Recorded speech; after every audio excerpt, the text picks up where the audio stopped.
Stop crying. I sold it to save the family. You lived here 5 years. Consider the sale price your back rent.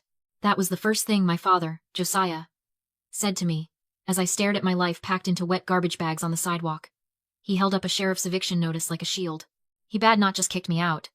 He admitted right there that he had secretly sold the apartment I paid for 30 days ago using a quitclaim deed. He stole $150,000 of my equity to pay my brother's debts. I did not beg him for a key.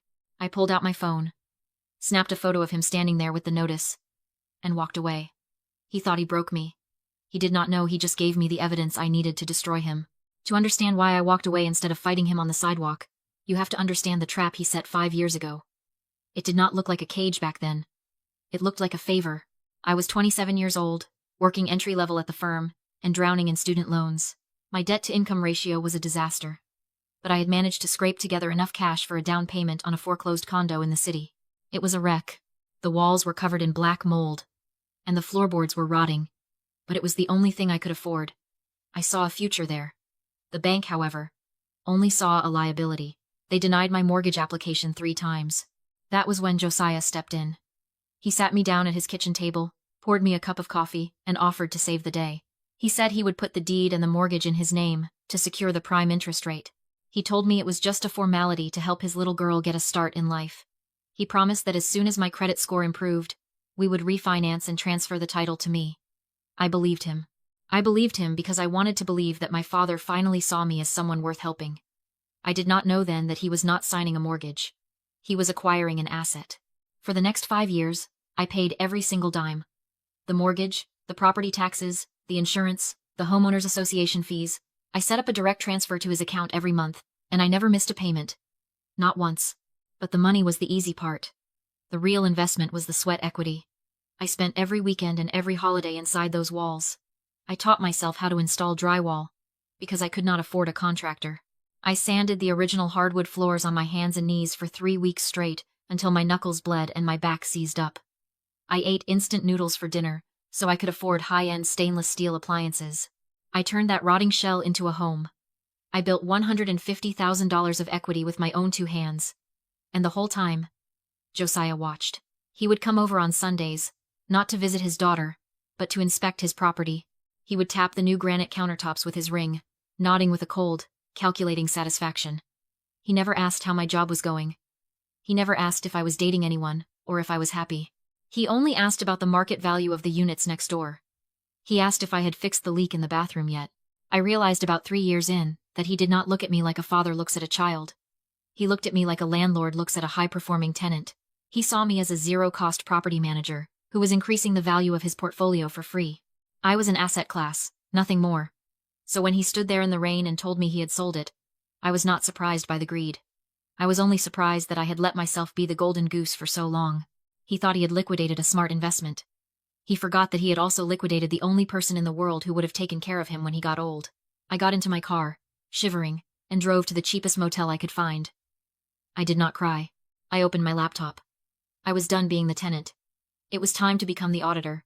However, to truly grasp why my father sacrificed me, you have to understand who he was trying to save.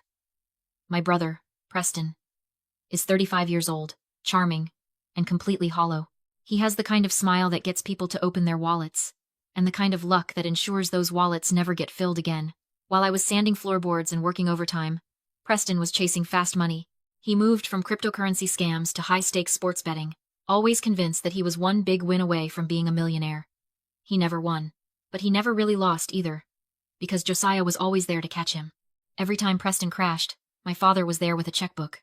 He paid off Preston's credit cards 3 times. He bought him a new truck when the old one got repossessed. He blamed the world for Preston's failures. He said Preston was just unlucky, or that the system was rigged against dreamers. But I knew the truth. Preston was an addict, and Josiah was his biggest enabler. I just never thought I would be the collateral damage. The pieces fell into place as I sat on the edge of the motel bed that smelled like stale cigarette smoke. 2 weeks ago, Preston had shown up at Sunday dinner looking pale and shaking. He kept checking his phone every 30 seconds. He didn't eat. I remember seeing Josiah pull him into the study, the door closing with a heavy click. I heard shouting, then silence, then the low murmur of desperate planning. I didn't know the specifics then, but I knew the look of a man who was drowning. Preston had finally dug a hole too deep for Josiah's pension to fill. I found out later that the debt was $100,000. And it was not owed to a bank. It was owed to the kind of people who do not send letters. They send broken bones. Josiah did not have $100,000 in liquid cash. He was retired. His savings were thin. But he did have one significant asset. He had a condo in the city with $150,000 of equity sitting in it. My condo. The realization hit me harder than the eviction. Josiah did not sell my home because he hated me. That would have been easier to accept. He sold my home because he loved Preston more. He looked at my safety, my hard work, and my stability, and he decided it was a fair price to pay for Preston's freedom. He liquidated my life to cover a gambling debt. He threw me into the street to keep Preston's legs intact. I stopped crying. The tears felt useless, a waste of hydration in a war zone. I looked around the cheap motel room. The carpet was sticky, and the neon sign outside buzzed with an irritating hum. But it was quiet. I wiped my face and opened my laptop. My father thought he was dealing with a heartbroken daughter. He forgot that for the last 5 years, I have worked as a senior risk analyst for a major insurance firm. My entire career is built on spotting fraud. I spend 40 hours a week analyzing patterns, tracking discrepancies, and finding the lies people tell to get money they do not deserve. I know how to follow a paper trail. I know that greedy men, especially desperate ones, always make mistakes because they think they are smarter than the system. Josiah thought he had committed the perfect crime because his name was on the deed. He thought he was untouchable. He was about to learn that there is a big difference between holding a title and getting away with theft. I cracked my knuckles and logged into the public records database. I was not a daughter anymore. I was an auditor, and I was about to conduct the most thorough investigation of his life. I sat in that motel room for 2 days. The air conditioner rattled like a dying engine, and the coffee tasted like battery acid. But I did not care. I was in my element. I pulled the property records from the county database within 10 minutes. Josiah had sold the apartment to a corporate flipper called Quick Cash Homes, LLC for exactly $150,000. The wire transfer had cleared yesterday. I checked the timestamp. He had the money sitting in his account right now. But here was the interesting part. He had not paid Preston's debt yet. I knew this because Preston was still posting frantic updates on his private social media, looking for a way out of town. Josiah was stalling. He was probably trying to negotiate with the loan sharks, trying to pay them $80,000 instead of $100,000 so he could pocket the difference. Even when his son's life was on the line, Josiah could not stop being greedy. He was trying to skim a profit off my homelessness. I was about to close the laptop when I saw a notification in my personal email. It was from a private genetics lab in Arizona. The subject line was simply, "Results ready." 3 months ago, during one of those Sunday dinners where I felt more like a servant than a daughter, I had done something impulsive. I had gone into the upstairs bathroom, taken Josiah's hairbrush, and pulled a clump of gray hair from the bristles. I put it in a plastic bag along with a cheek swab from myself. I did not do it because I suspected an affair. I did it because I had spent 32 years looking at him and feeling absolutely no connection. We did not look alike. We did not think alike.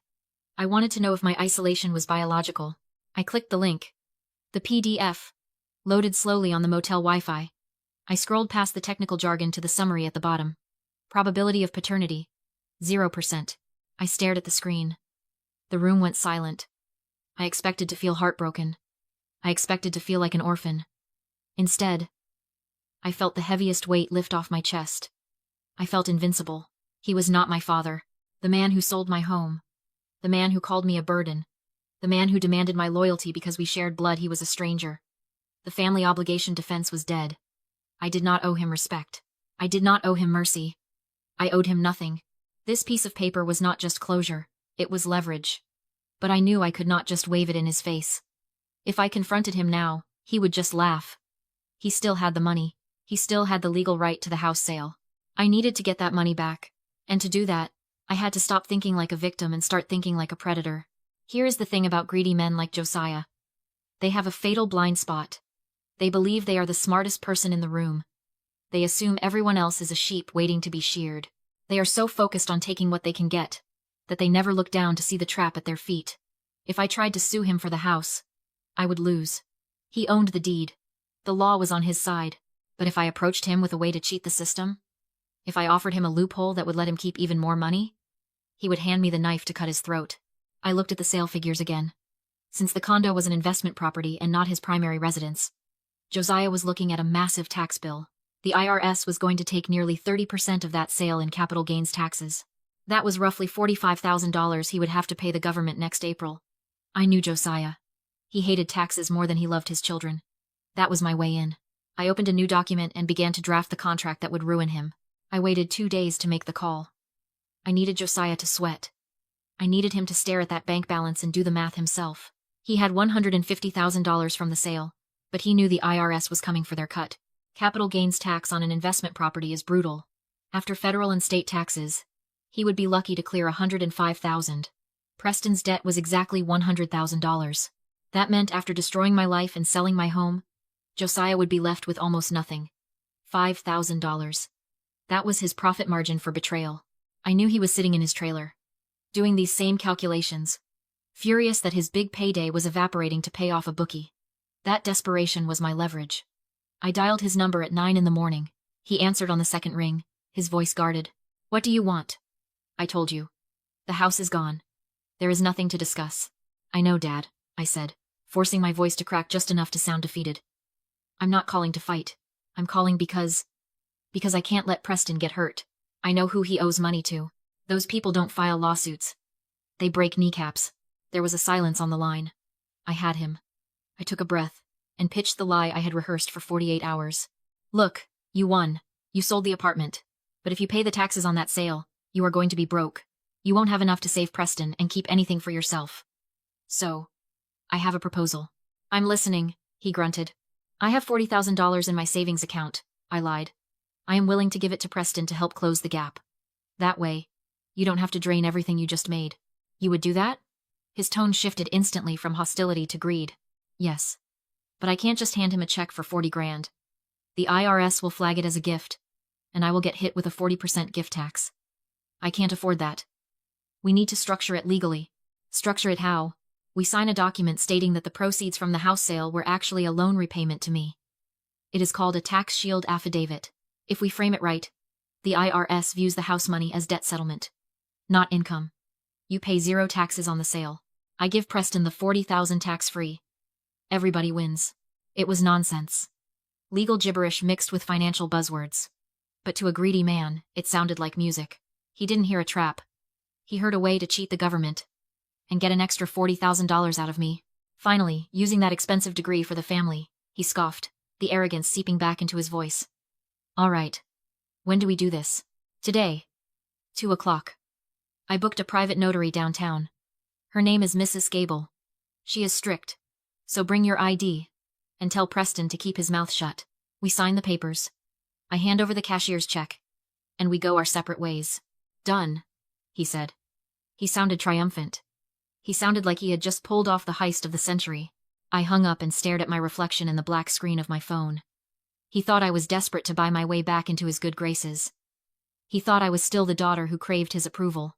He didn't realize he had just agreed to walk into a room and sign a confession that would cost him everything. I put on my best business suit, grabbed the folder containing the document and the DNA test, and headed out the door. The trap was set. All he had to do was walk into it. The notary's office was a cramped, windowless basement room that smelled of stale coffee and furniture polish. Mrs. Gable, a strict, by-the-book notary in her 60s, sat behind the desk. I had hired her for that reason alone. Across from me sat Josiah and Preston. Preston looked wrecked ashen, sweating, his leg bouncing non-stop as he checked his watch and the door. "Just sign it, Dad," Preston hissed. "They're coming at 5. Josiah ignored him. He skimmed the document I had prepared, affidavit of debt acknowledgement and repayment schedule, never reading the fine print. He only noticed the highlighted words tax exemption, and smiled. "I knew you'd come around," he said, clicking his pen. "Family helps family." I rested my hand on the envelope with the cashier's check. The bait. "Sign the papers," I said.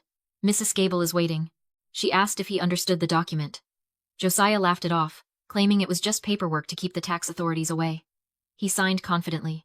Preston signed as witness, his hand shaking. "Mrs. Gable stamped the page, thud, final and official. Josiah reached for the envelope. "All right. Give it here." I didn't move. "You don't get the check," I said. I slid the money back into my bag and pushed a thin white envelope across the table. "Open it." Inside was the DNA report. Josiah's face drained as he read it. 0%, I said. "You're not my father," he stammered, calling it a mistake. "It's science," I replied. "And what you just signed wasn't a tax shield. It was a confession of judgment." Preston froze. I explained calmly. Josiah had legally admitted he owed me $150,000. No trial required. Default meant immediate asset seizure. Josiah lunged for the logbook. Mrs. Gable slammed it shut. Attempting to destroy a notarized record is a felony. Sit down. I photographed the stamped document and sent it. My attorney just docketed the judgment, I said. The lien is live. Your accounts will freeze tonight. Josiah whispered that Preston would be killed without the money. You stole from me to save your legacy, I said. Look at him. He's already running. Preston bolted for the door. Legacy isn't blood, I said to Josiah. It's character. You just built your own prison. Moments later, Preston screamed. His joint account showed frozen. He stormed out without looking back. Josiah slumped, broken. I'll sue you, he muttered. You sold my home to cover a gambling debt, I said. I just collected. I left without looking back. Outside, the rain had stopped.